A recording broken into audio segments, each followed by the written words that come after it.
record on this computer. And turn on transcript. Hello, this is Learn and Do with Peter on September 11th, 2024. I have Adobe Firefly video on my, some tweets about it on my computer here.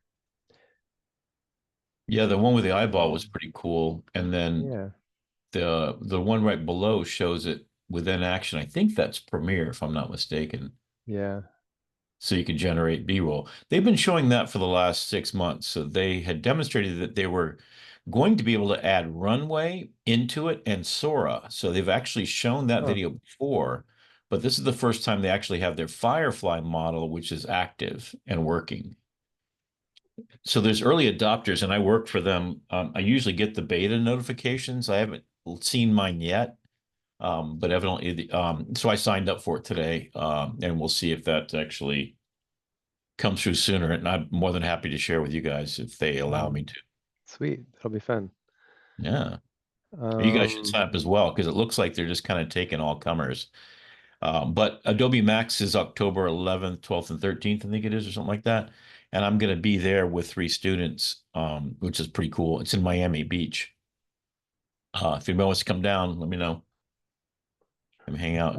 It's $1,500 to go, so it ain't cheap, and it's a tough ticket to get as well. But my students and I are on scholarship, so that's nice. How do you sign up, Rick? For Adobe For Max? for the early access, no. Oh, it had it right there on in the blog. Okay, so let me see if I can find the blog. There was a blog link post is what I saw from other in fact, I think I posted it on my Facebook page. Let me see if I can find it here. But it had a button that said sign up for waitlist here. Yeah, the waitlist. That's it. Have you found it? Yep. Oh, that's it. Yeah, that's the exact one I was looking at. Oh, here goes nothing. Yeah, you never know. And it was weird because I signed up for it and then I hit submit just like you're doing. Let's see if it does it for you. So you have to have a Adobe ID with that email address. Thank you for signing up. We'll be in touch soon. Yeah. So Cool. give me Thanks back to that. So I signed it 3 times. I know that's not a good UX there. I'm still waiting for ChatGPT to have the emotional language support that's supposed to. I know. Is that everybody that or anybody you know has gotten in? I haven't heard of anybody.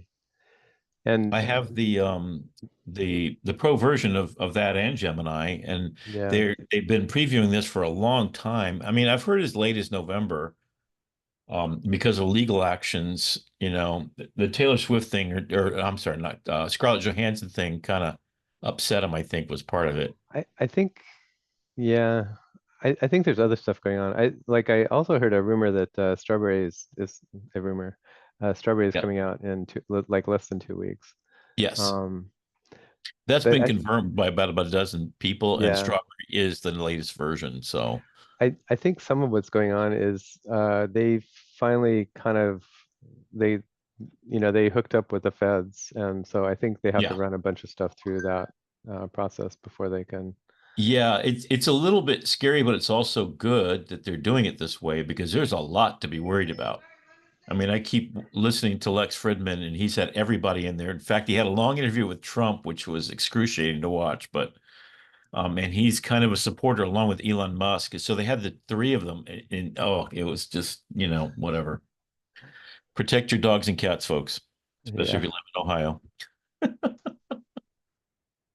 Um, But let's there's see. a lot of little things to worry about. I mean, so at a certain point, all these models get so popular. Oh, a really interesting thing, Pete, that I was Ilya Skutskover, who is now going and creating a new application for education. So he's Nice. taking all of his, he's the original OG on the whole Yep. thing, right? And so he's creating a new educational platform, which I thought was fantastic, and I'm real excited about that. But then he starts talking about how these new models are becoming agentic, but that what he compares it to is The goal right now is to get the same way that Google has all the maps of all the stuff on the planet. So that's trillions of data bits, right?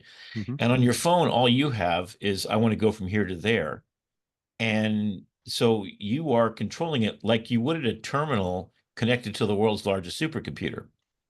So what they're trying to do, and the way Apple has done it with their newest phone thing, is they're creating a personal cloud for you. So your resident information is in a lockbox.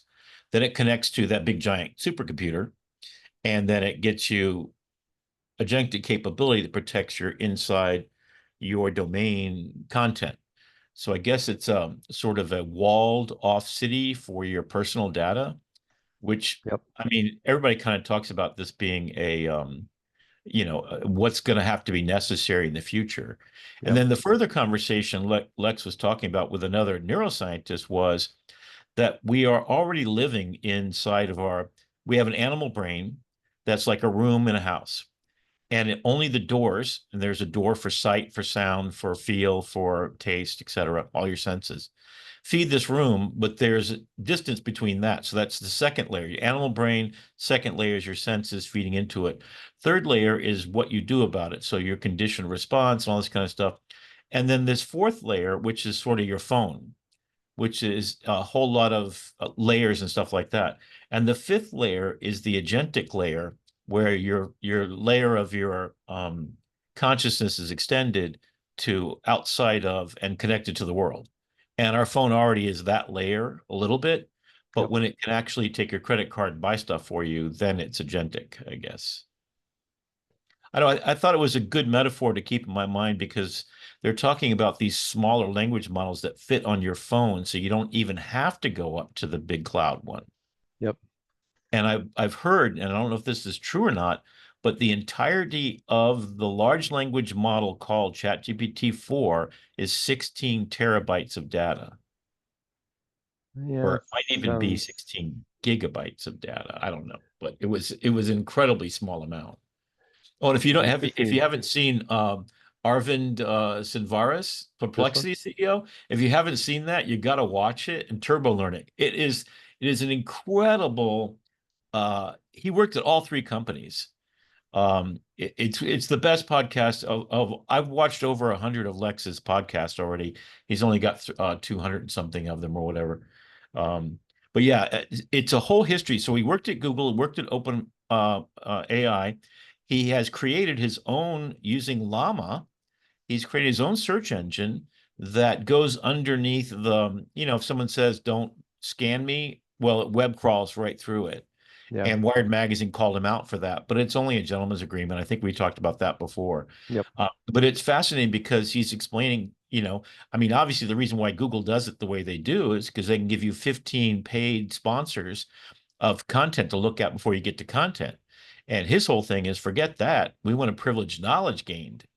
So he calls himself a knowledge engine.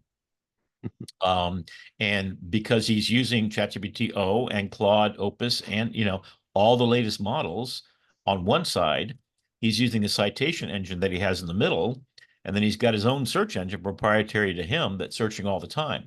So literally, so I did this as a test today, or yesterday, and I posted it already. I went to Perplexity and I said, I'm teaching a basic photography class. Can you find 10 YouTube videos? So now Google, think about this for a minute, owns YouTube, right? Hmm. It came back with 10 properly named YouTube videos that would be useful in a basic photography class, f-stop, shutter speed, etc., right? But all the URLs, 8 out of the 10 were wrong.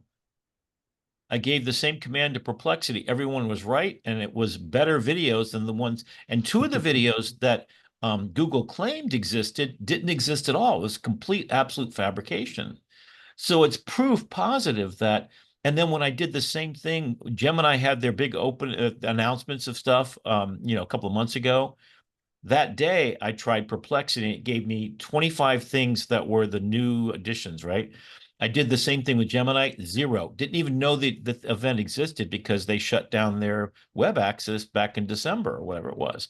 Then I waited 2 weeks, same thing, crickets from Gemini, and that's their product. I'm like, if they don't even have enough connection to the internet, now I know Claude doesn't, but it tells you that right up front. The other thing I will tell you about Perplexity is they have Flux built into for image generation. Completely doesn't work, like to abhorrent horribleness.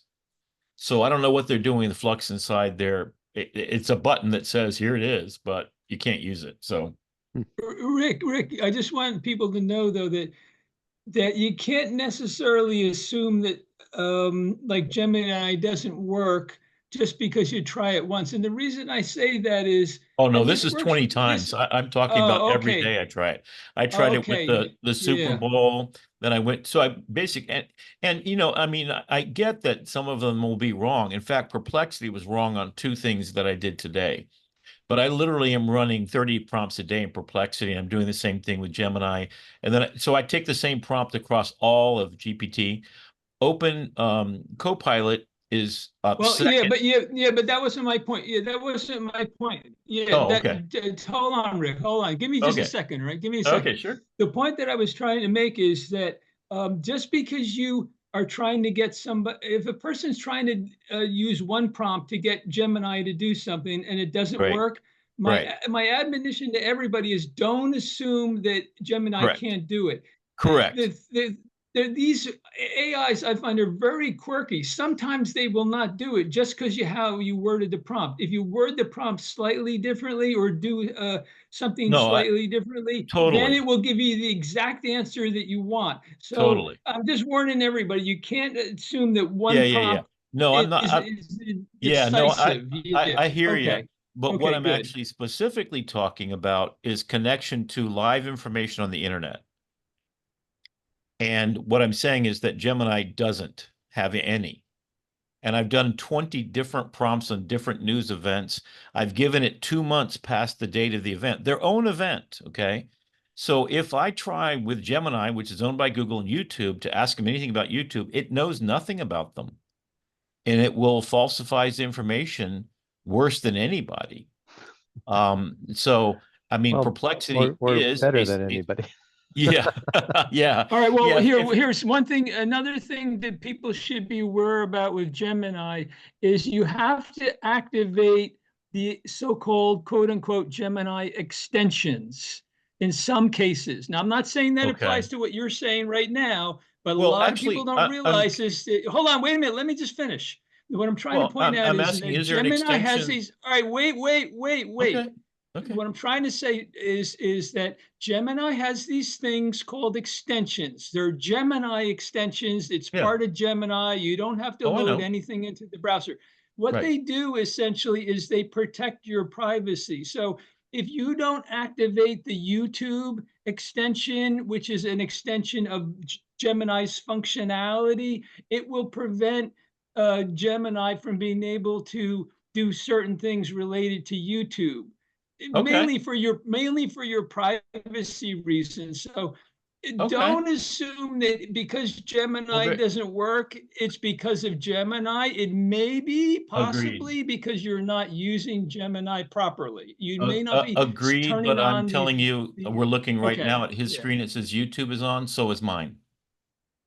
And it still got it wrong. So I have the paid pro version. I have the extension turned on. All of those, the same ones as you have there, are set on. So I am telling you, I'm doing exactly what he's doing, and I'm not getting any good results. All the extensions I have, let's see, what do I got? The only extension I have off is YouTube Music, which wasn't applying in that case. Yes, I have it on. There's Okay, and 9. did you ask Perplexity or some other good source why it is perhaps you're not getting it to work? In Because it's Gemini? I mean, possible it knows. Well, you might be able to ask Perplexity, explain to Perplexity what's your happening in terms of to why you ask what's can't get wrong with Gemini to Gemini? do what you want it to do. Yeah. Yeah, and the reason I'm telling you that is because Perplexity is usually very good at helping Oh, debug problems because it's able to oh yeah. answer those kinds of questions, very Well, specific questions, and very it's well. Hey, So let's I would this always, this yeah. sounds like a bit of a rabbit hole. As much as yeah. I love Gemini or Perplexity. But are I've you getting been the same result, Peter, that it's even though it has a plugin extension, and I it, have to say, I don't even really try with Gemini. I've kind of given up on Gemini. yeah, me too. Um, That's so we had a presentation at Broward College, and they were saying, "Hey, you should switch to Google," and we're a completely Microsoft Office, so we have everything plugged in that way. And I said, "Hell no!" And then I gave them this thing, and I said, prove to me I'm wrong, yeah. because they're All trying right, to well, sell and us then, on a yeah. bunch of money. All right, another Yeah. thing I want to point about with using Gemini is that if you want to get Gemini to answer questions about YouTube, what you're supposed to do is use the @ sign, the @ sign on your keyboard above the Okay, number 2, and sure. then type the word YouTube. So type in as part of your For what it's worth, prompt. it seemed to have worked even though I didn't add it. Yeah, but sometimes it'll help if you do. Yeah. So these are just like learning curve things that maybe partially you can fix and get it to work. So my admonition to everybody and you is just don't assume that it's Uh, all yeah, Gemini's fault or whatever right. LLM you're using. It's very possible you may be doing something wrong. And the best way to find that out quickly is probably to ask Perplexity, explain to it what the situation is. Perplexity is really good at debugging things like that because other people have already done it. And I totally love Perplexity for helping me debug some of these situations like you're going through.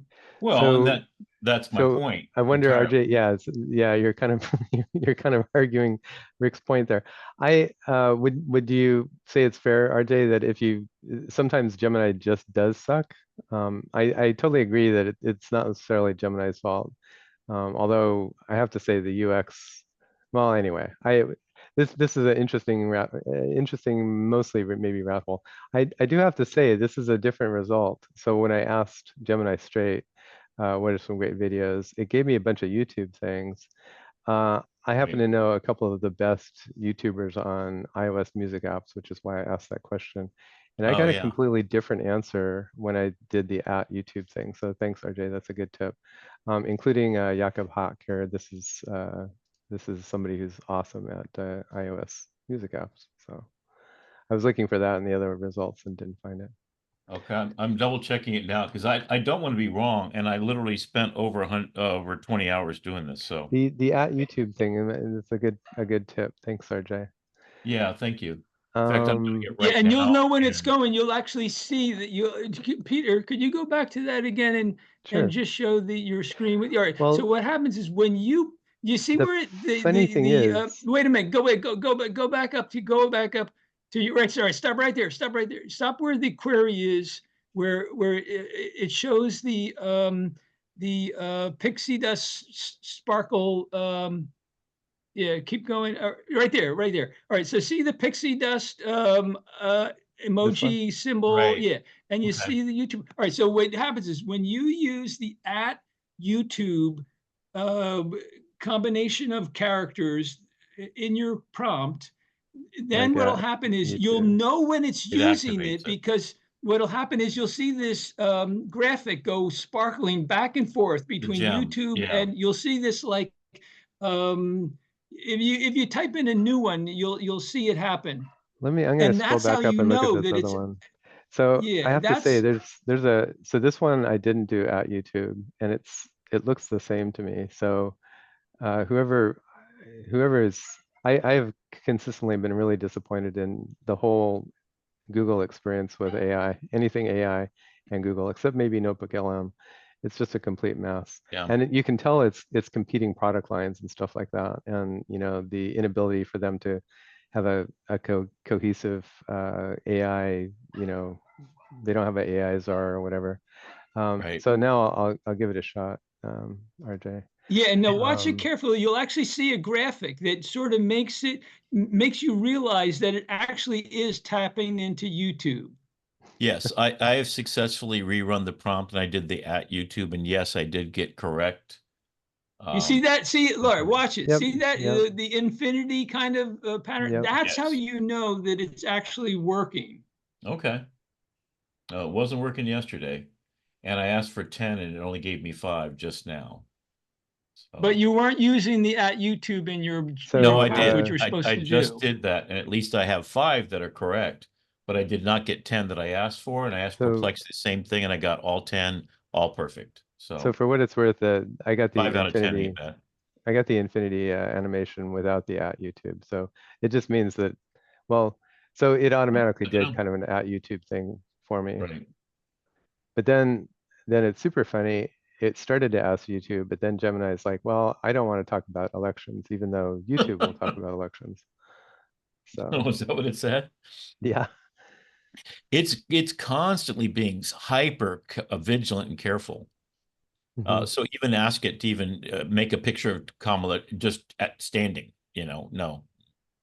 There's a Yeah, well, well, that's because they've been embarrassed. They've been embarrassed so many Yeah. times because of, When it first came out, I mean, every single yeah, time. so And it's obvious, yeah, right. And it's obvious that they've really beefed up their system prompt, so it won't allow stuff like that. there's a thing from Clayton Christensen, a business professor in 1997. He had a thing called the Innovator's Dilemma, talking about why big companies can't innovate very well.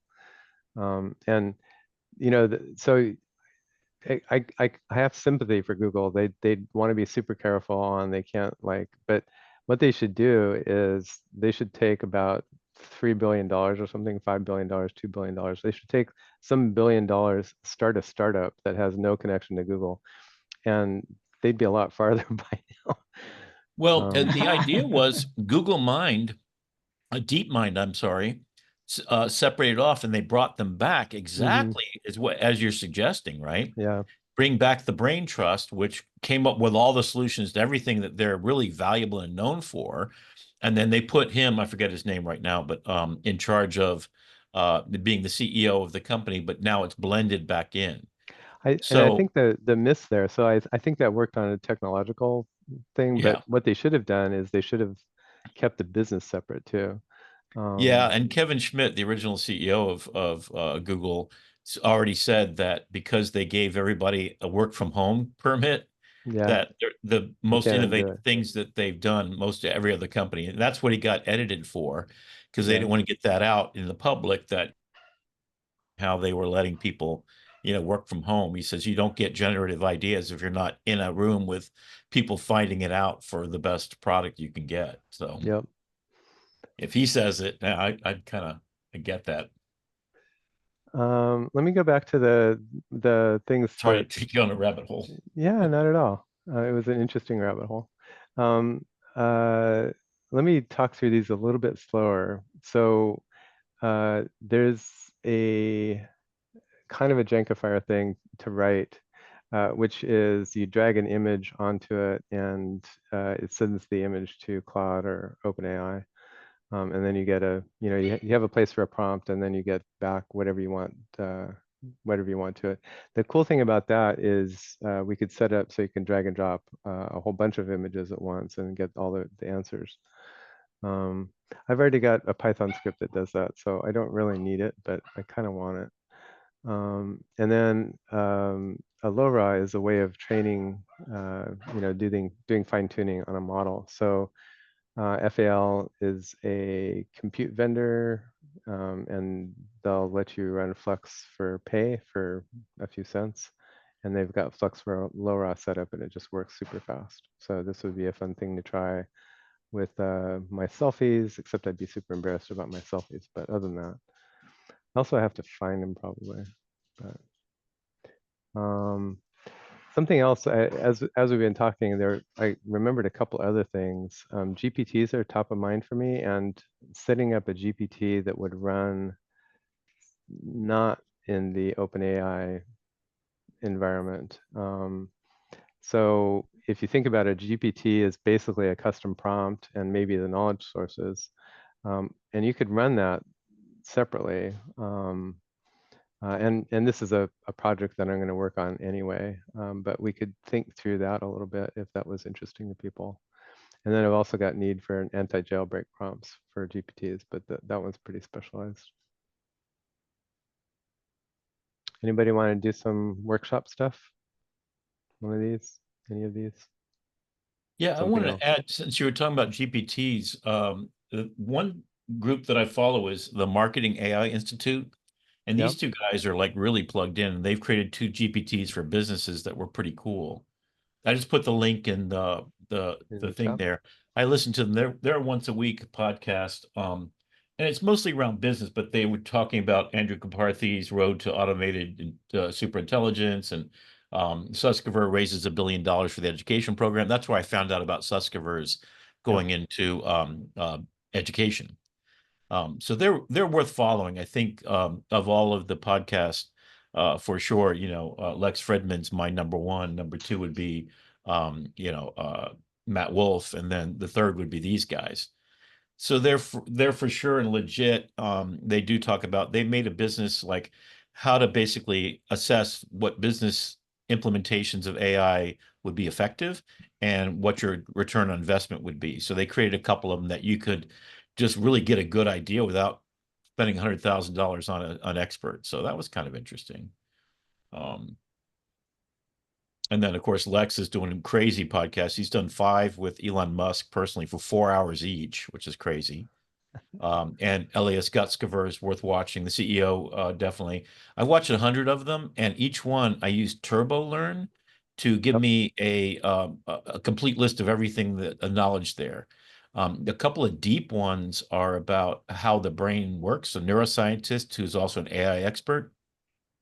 So there's a whole comparison theories about all kinds of stuff, and then that even layers of brain that came from a conversation from a neuroscientist. So he's an MIT professor who specializes in automated self-driving cars. In fact, and judo, which is weird. He's from Russia. He's just an interesting guy who. That's Ilya. No, Lex Fridman, Lex. Fridman. Yep. Yeah. Yeah. He's just way out there. He has a video at the beginning of one of his shows. He's playing guitar while the car is driving him down a country road. He's like singing, coming down a country road kind of thing. And he's talking about why the self-driving cars aren't really there yet. And then he had that conversation with Elon Musk, which is really interesting. But the GPTs I'm really interested in. And yeah, I'd be curious to figure out how to do them better, because I've gotten some pretty good results with them. And then I'm shocked at how easy it is for someone with 0 programming skill sets, Yep. Maybe let's dig into that a little bit more, because that is probably more generally of interest. So I wrote down GPT engines, and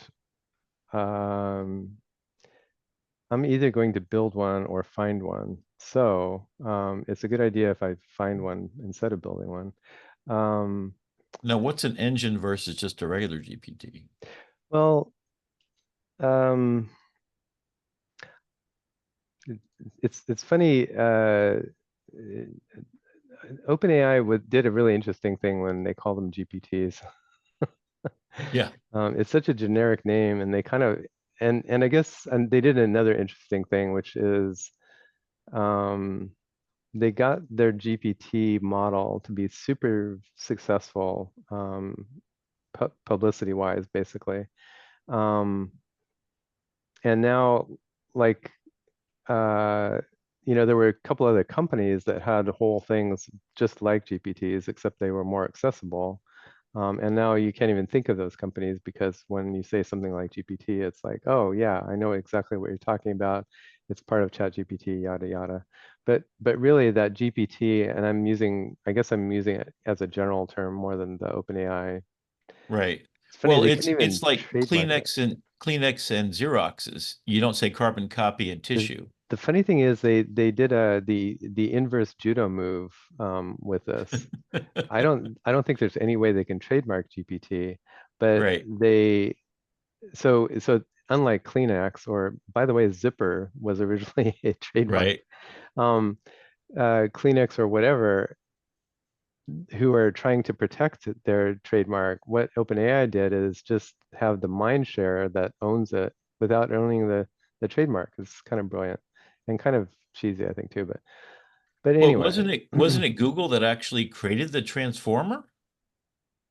Yeah, I Or think the that's right. idea of That's the way I think of popularized? it. Yeah, yeah. they wrote That's what the, Google told us yesterday, by the way. That's why I'm asking. it's true. Yeah. But Well, then, technically somebody else did it before them, but Yeah.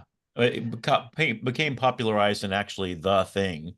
and then, Attention is all you need is the paper they claim was the beginning of the idea.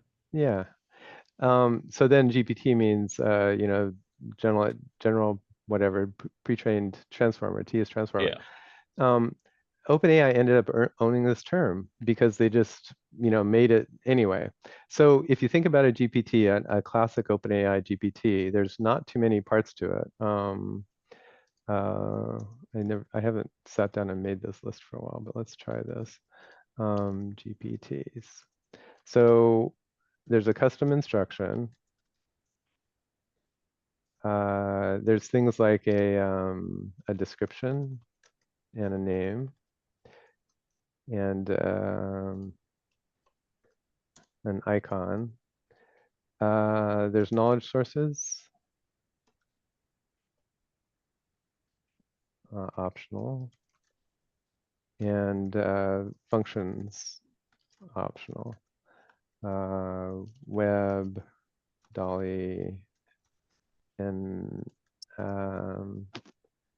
what do they call the analyzer? Advanced analysis. yeah, well, that's what they used to call it. So you know, there's nothing to this except the main guts of it is the Right. custom instruction and some knowledge sources. So you know, Claude Pro has the same thing. They call them projects. A project has a custom instruction and the ability to add knowledge sources. So in a way, a Claude project is a GPT. I guess one more thing that OpenAI GPTs have is the GPT store. I don't even know what they call it. And But they're Peter, trying to make it. there might also be some dialogue management going on there. So that might be another component that you might be leaving out. I kind of doubt it. Thanks, RJ. That's a good add. The thing that makes me doubt it is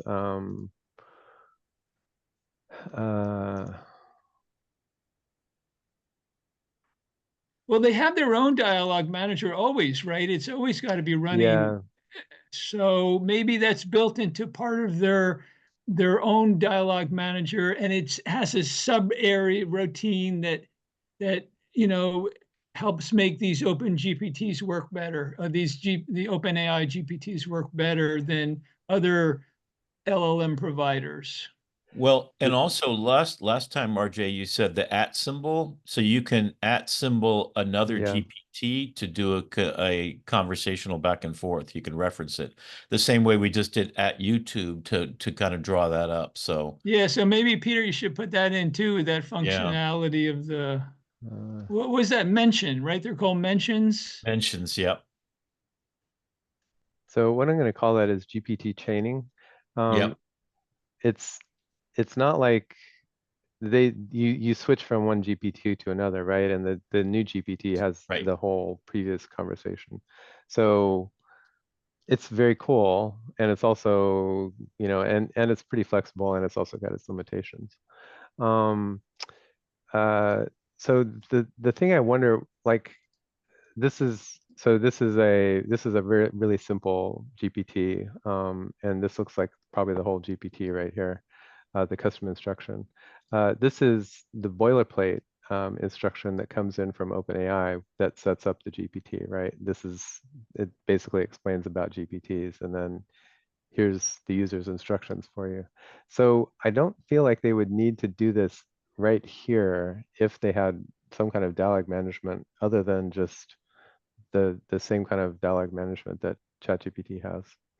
The word Oh, you I think thought of is one other thing you could add in there. There may be some MOE going on there too, in terms of the Um, model itself. You know, the model I itself I think probably that's has some MOE going on. I think that's another good But I don't think it's anything Oh. different than ChatGPT. Okay. And when you said dog, DOG, is that what you're saying? No. Oh, what did you say? Management, dog management? Uh, Dialogue management. Oh, dialogue management. I'm sorry. I heard the word dog. I'm thinking cats and So, dogs. you know, so they pushed GPTs out the door really fast, and then people realized you could jailbreak them, and then they said, well, we'll fix that. And I don't know what they did because you can still jailbreak things. So a dialogue manager, one of the things a dialogue manager could do is instead of having to put in your custom instructions a bunch of, by the way, let's show another, let me take that prompt. Oh, another thing you can put in there is the memory too, because that's maybe part of the equation here too, the memory. Sorry, I just Mm, thought of that. I'm, yeah, that's a good one. I think that's a ChatGPT thing. But it is actually, yeah. So I'm gonna grab this same jailbreak and try it on, oops, here. So I did it yesterday where I asked it, what are your instructions to do? And it spit out the step-by-step of how the particular chat GPT I was looking at worked. And Yeah, then I went over to Google and I typed it in there into their gems. And then it basically duplicated the GPT from one place to the gems at another place, which is yeah. kind of fun. At least in AI Oh, Salon, when we got really fancy with GPTs and people learned to jailbreak them, pretty quickly we also learned to anti-jailbreak them. So SimCity Zipper is a GPT written by Kyle, and he's got an anti-jailbreak in here. Uh, Another thing you left out is system level prompt, because really that's controlling a lot of what's going on is besides all these components that you listed, the system level prompt is really controlling most of what's, going on. So if they custom design that so that it makes the GPTs work better, that's oh. also part of the equation. Yeah, the system level prompt is the main thing that controls everything what's going on, as far as I can tell. so all of this, well, actually down about the mixture of extras thing. So if I wanted a GPT, but I didn't want the overhead of how it worked in OpenAI, there's not a lot here that I couldn't do with API calls, right? I can have system instructions and custom instructions and knowledge sources and even functions, more or less. I wouldn't have a GPT store, but maybe I'm trying to get away from the GPT store. I could actually develop GPT chaining and dialogue management. Mixture of experts is probably something that I would rely on GPT-4 or Claude API or whatever. But Hey, Pete, anyway, yeah. and could you mention Notebook LM as one of your sources of data, giving you vast amount of data you could call to within a GPT? I don't think so. It's worth a shot. Or maybe you could do it Um, with a gem because that's their property, I guess. yeah, yeah, you might be able to do it with a gem, but I would expect probably not. Um, That could be fun. yeah, it could be fun. And as mixture of expert in this case, we're talking about the fact that the GPT 4.0 is already a mixture of experts probably, right? Right. Because Yep. that started ever since 3, where they had all of those different models that they were working on. And then, I think 3.5 in particular, and then 4. Ever since then, I think ChatGPT's models tend to be a mixture of experts ever since, Galileo and Ada and all of those other separate models that they figured out how to get to work together to make the whole thing work better.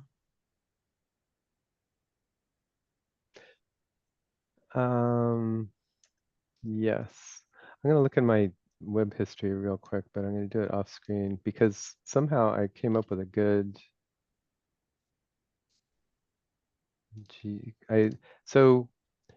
So if we wanted to run a GPT, we didn't want to do it through OpenAI because for whatever reason, we didn't want to be in the GPT store, or we wanted to be able to add access control to it, or we wanted to use Claude, or we wanted to pick whether we use Claude or OpenAI. What's a system where we could have enough of this that it would feel like a GPT, but it was written by somebody else? The system was set up for somebody else. Let me look at my history real quick. So that's the question I've got.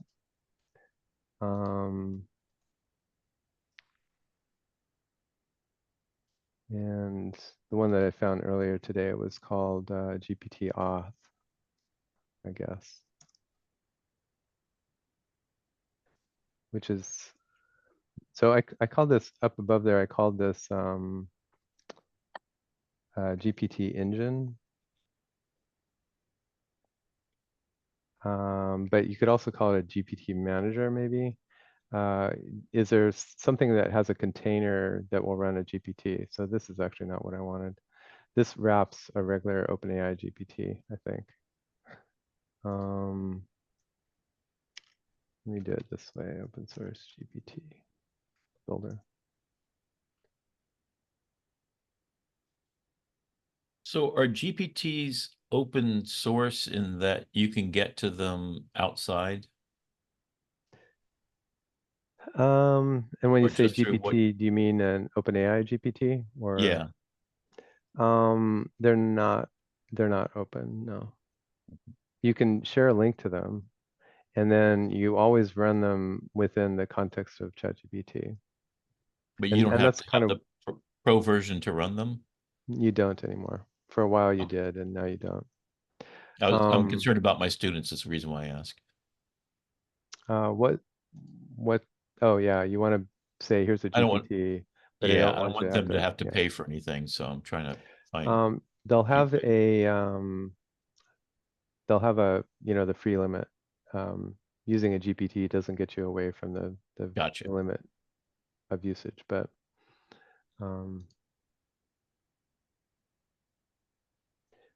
okay, so here's one of the things that this is kind of what I was looking for. I want to build a GPT. I don't want to have it in the GPT store, and I just want it to be third party. This is about halfway there, and now we get to explain another thing. Let me put this on the HackMD.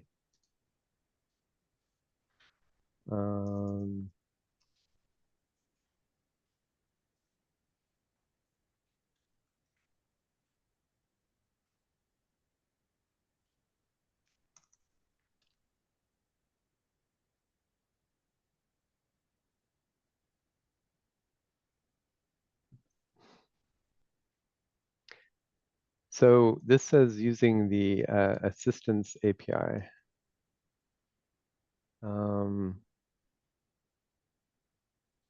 And it turns out that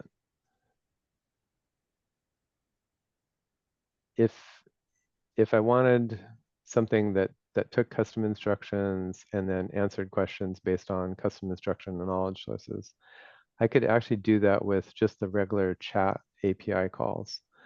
And that's called chat completion. Oops, this is a front end that I wrote as a OpenAI.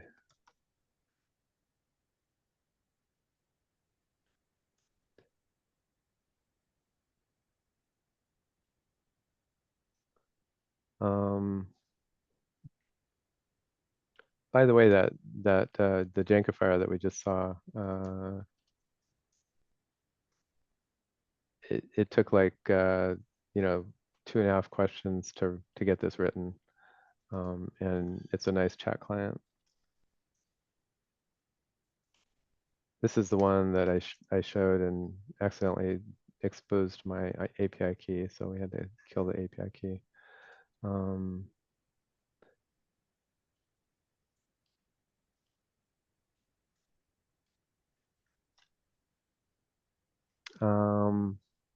So even though the reason I kind of play with that a little bit, we won't necessarily look at the code, but it was super easy for me to just say, could you make a thing that chats and uses this API call? So a Jenkifier is really easy to write and say use this API call. This is the thing that does chat back and forth, and this is an example of using that in a Jenkifier that was, took 3 minutes to write. They have OpenAI has a completely different thing. So this is in the chat department of the API. And they have other cool things like audio and files and uploads and images. They have a thing called assistants. Assistants are like the API version of GPTs. And they actually might have made their GPTs with this API, I guess. But it has a name and a description and instructions and function calls. The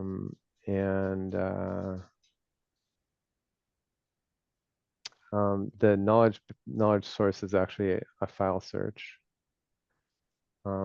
So you can write, I guess, and then maybe the more important thing here is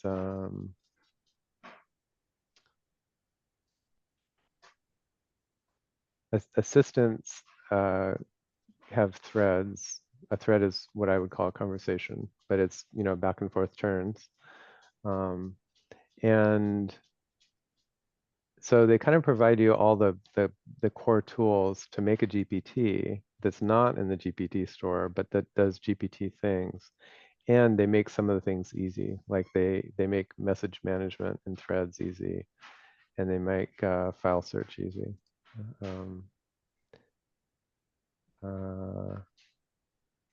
So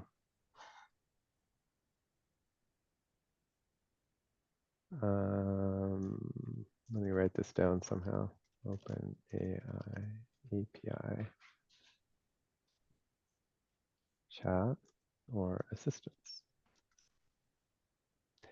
So then this tool here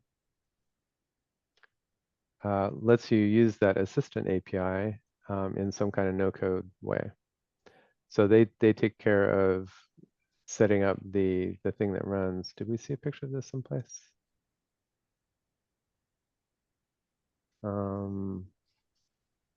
They wrote the code that probably does this, and then I guess I'll log in.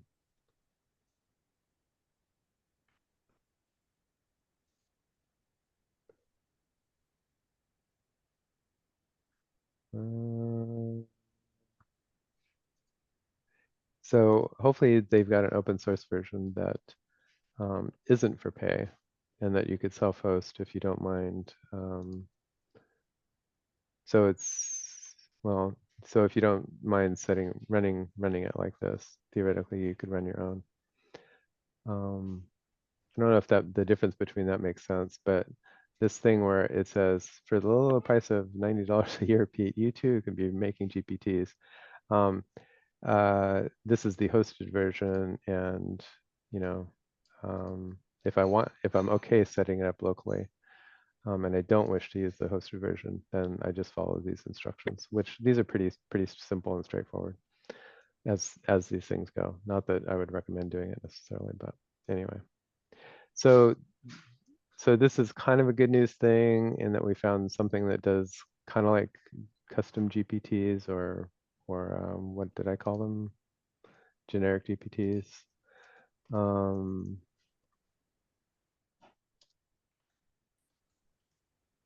The other news is that it uses the Assistants API, which locks us into OpenAI and wouldn't let us use Claude, for instance, in the back end of this.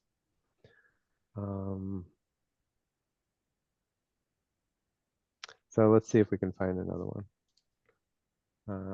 Open source GPT.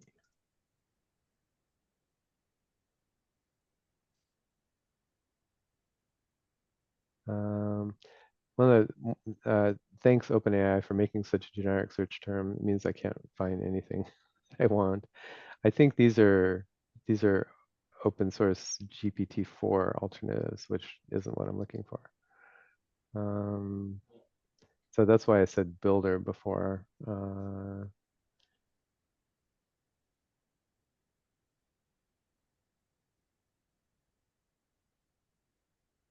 This one is Assistant API. These are open source models. This is a LangChain version of OpenAI. That's pretty cool. But then you have to have all of LangChain running. So that's kind of clunky. Let's save this one.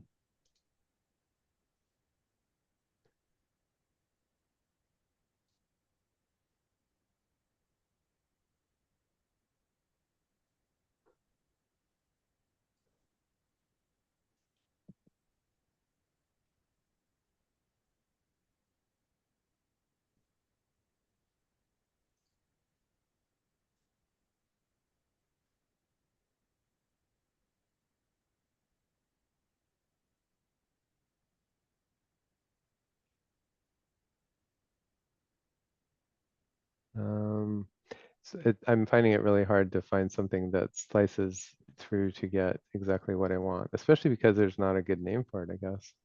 Yeah, I was going to suggest try Perplexity, because lots of times Google can't help you find what you want to find.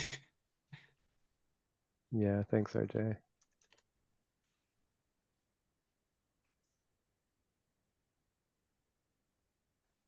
And what I did is I just took the keyword search over from Google. That's probably not what I want to do.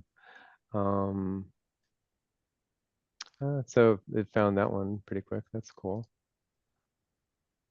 Open custom. So I think this is the same one that we found. Hugging chat assistants. So maybe what we should really be saying is AI chatbots.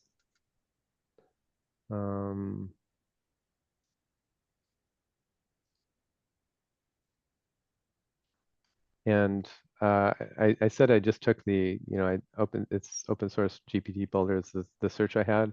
I should have taken advantage of Perplexity's language skills to ask a more complete question. And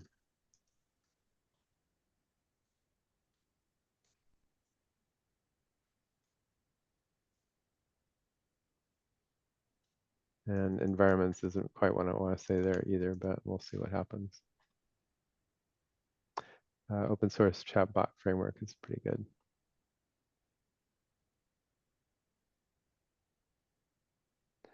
So some of these are going to be too big, I think, and they're going to be chatbots rather than GPTs.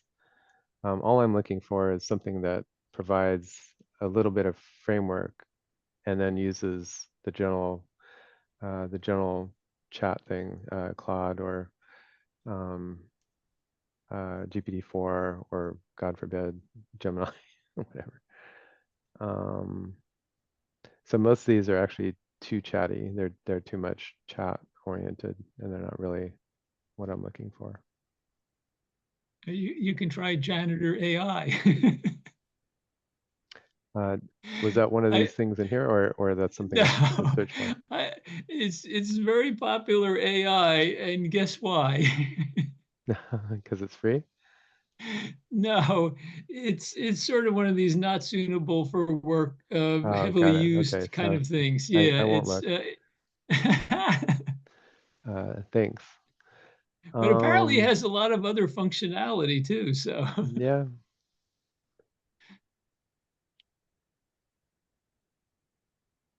Bot frameworks. So these are like chat body things more than what I'm looking for.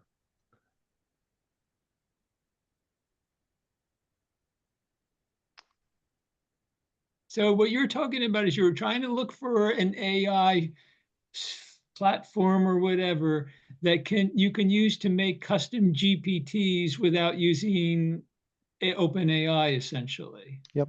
Yep. Yeah. And Yeah, if you basically said that to Perplexity, it might be able to maybe understand better what you're trying to do, but maybe there isn't any and you've already seen all this the things that are out there. So let me grab what you said out of the text transcript and try Yeah. Perplexity. Yeah, because I find I'm sorry. Yeah. The thing I'm looking for is not very fancy. And I'm sure there's a bunch of them that have been built, but I'm not sure that they would really get popular even.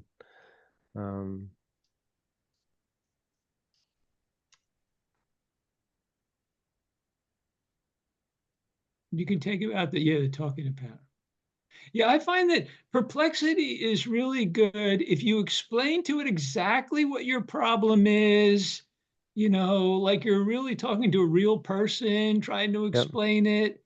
If you just sort of throw in like Google kind of search, phrases, it doesn't do as good a job. Yeah.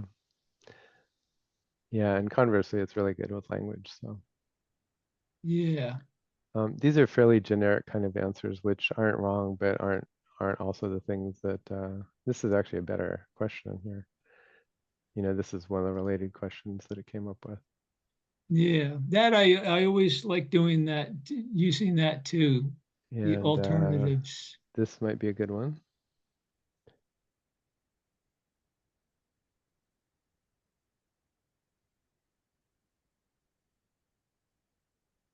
This is a thing called, oh, here's GPT Builder. So this is actually exactly what I'm not looking for. This is how to use GPT Builder. And then let's see, custom GPT versus.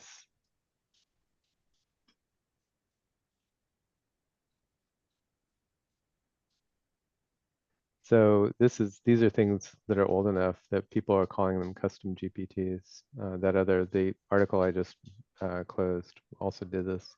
So back in the early days of GPTs, we called them custom GPTs. So this is also not super helpful. So I wanted to poke around a little bit, and then I was also thinking maybe we could spend some time just doing it, just building something.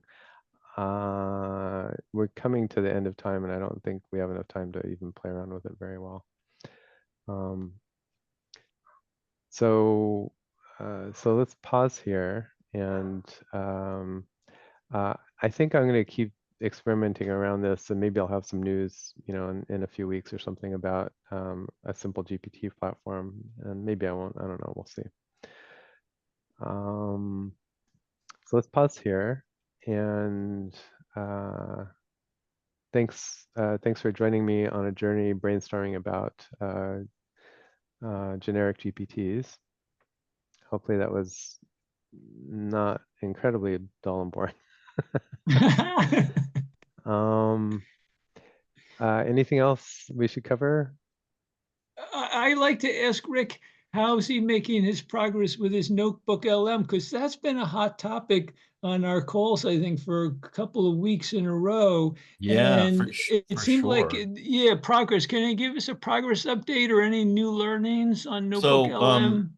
definitely I've taken so far about 7,000 Word documents, and then I loaded them into Acrobat, made them one file. So I had basically a 40 megabyte, 100 megabyte, a 12 megabyte, and 10 megabyte, all on different subjects, loaded into one. I think the total was 150 megabytes of everything. I mean, it had images, it had all kinds of stuff in there, and was able to load it into one Google LM.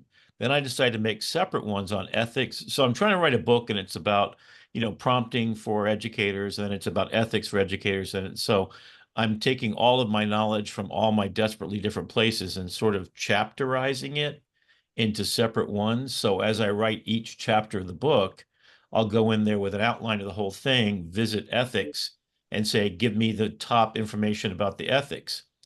Then what I'm doing, which I think is going to be extra, is, I've got maybe 20 pages per chapter for this to work. At the bottom, I'm going to put a QR code that links to pages that I've done that extend the conversation into further research. So I'll have pages on ethics, and as new things come up, I'll just add it to the Perplexity page. And then the professor will be able to read the page about ethics.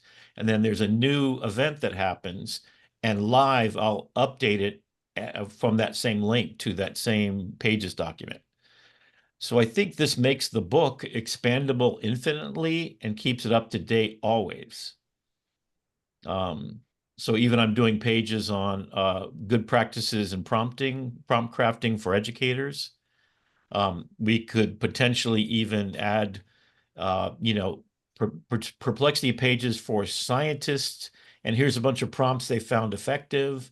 And then this page goes on to be almost like a blog or whatever. And yeah, so I think it's kind of interesting. I'm trying to figure out right now from Perplexity themselves. We're supposed to have a meeting with them end of the month. Once they get through their, they're trying to sell it to everybody. And I think I want to be able to take it and put it in my own blog so I can control the content. But I mean, they're serving it up on their servers, so it costs me nothing to keep it as a page. I can make it private or public. So it's kind of cool. It's got potential for, I mean, the big reason why I'm a fan of Perplexity is just that I can click on the link, and if it doesn't work or it's the wrong information, I can delete it as a link in the document. And I can do that one by one. And I can't do that with an ongoing conversation with any other large language model. And then, so I'm going to use the, Notebook LM just for its massive ability to put everything together. Yeah. And help Yeah. us understand again, when you make additional information to your PDF, you have to constantly upload that new PDF in that kind of situation so that it can. No, 'cause what I don't- would actually do is at the bottom of the page in my actually book. So it's going to be a book, and I'm still changing the name around as we speak. But at the bottom, so you have 5 pages of ethics. At the end, there's a QR code. QR code takes you to a Perplexity page, which is an ongoing, everyday, updated thing on the subject of ethics. So literally, voice cloning becomes a thing. Or the election happened, and you got all this stuff around that and ethics. So I could actually add it to that. So you're reading this book, and all of a sudden you just basically point your phone at it, and the PDF, and you're off into the conversation of the latest, greatest news. So my book becomes infinitely scalable and specifically tailored to subject matter chapters. I'm sort of losing track of how Notebook LM is, what it's doing versus what Perplexity is doing. Notebook LM is allowing me to gather all of my conversations with ChatGPT about the subject ethics. That feeds my book, and then it privileges at the top what out of 60 pages of ethics conversations is the most important thing pertinent to educators today. So then it basically creates my 20-page chapter. At the end of that, then I go over to Perplexity and I put a QR code in there, and I start an ethics Perplexity page that becomes wherever I add annotations and updates to my chapter on ethics for educators. Wow, this is great. I love hearing this explanation because it's like mind-blowing to see how someone's actually doing all this. This is cool. Thank you. Well, and I really want to work with others to figure out if even further I can take this, because I'm basically carving 3 things that exist in the world and just using them for what they're strong at, which I think is what all of us do with all things like this, if you're you pick your instrument to play, and you pick it for its strength. And I just found, I mean, one of the things that the mindset started for me, I spent the first year that when Midjourney came out, or a year and a half, whenever it got to version 4, I spent literally 3,000 hours just generating Midjourney 10 hours a day. I'm not even joking. Then I made a 450-page book, which I think I sent you guys a PDF of, right? With all the prompts of all the images. And the day that I got the hand-printed book, which was cost $120 to print, by the way, I said, well, I can't sell this print. And then I thought, oh, I'll make it a PDF. And then I said, oh my God, if it's a PDF, they can copy and paste the print and it's really worth, it'll be worth something, right? In fact, they're probably willing to pay $40 for that, except the next day they came out with version 5 of Midjourney. It broke all the prompts. Oh, okay. So then, but you can go back to version 4 and all those prompts in that book are still valid. It's just, it became worthless. So I thought, well, how can you make a continually, so the traditional method of printing a book and you send it to a company and they take it by truck and it goes to Barnes and Noble and you buy the book is useless, right? Compared to today. And the PDF, I've all of a sudden seen the printed book in my hand for $120. No one's paying that much money for that book. And then you're stuck with like Midjourney, the book that you get once a month. They have their own magazine, has a QR code for some of the, so it has the prompt right next to the picture, but it's a printed book.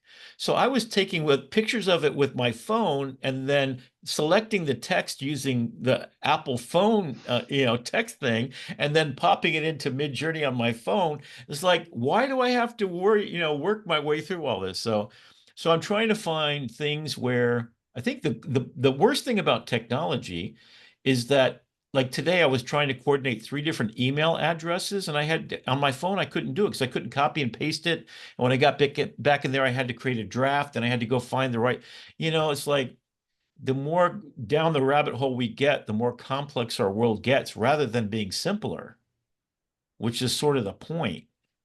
And I think this is really interesting that we get, think about how complicated memorizing your passwords. Everybody has said they've got the answer to it. Apple and Google, like Peter just signed in with his Google, right? And if that always worked, that'd be fabulous, but it doesn't.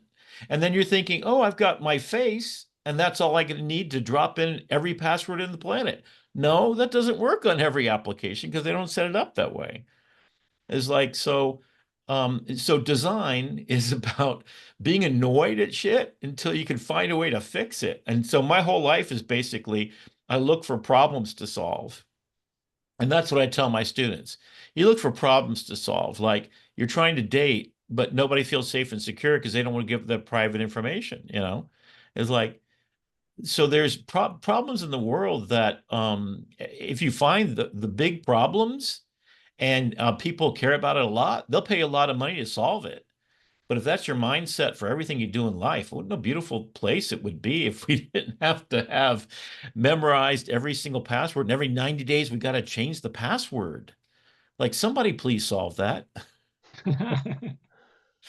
So anyway, so that's what I'm trying to do. It's my little way, find the thing I'm trying to do and figure out how I can solve it so it's easy for other people. There's so you patch, yeah, good. It would be awesome, Rick, if you made a diagram. You could even be a hand-drawn one of, here's what I do with Perplexity, and here's how it flows over to, or vice versa, Notebook LM. A diagram like that would be gold. Yeah. So I'm going to do a 20 minutes on every application I care about, and then I'm putting a PDF together from PowerPoint of exactly how I did it. So I'm doing exactly that as we speak. So awesome. Because now I've just got the pieces together. Now anybody can do it, And then the other part about this is I was talking to somebody at this tech conference, and he was explaining his whole business model. I said, how could you possibly stand up there and tell them all the keys to the kingdom? He says, nobody else but me can do it.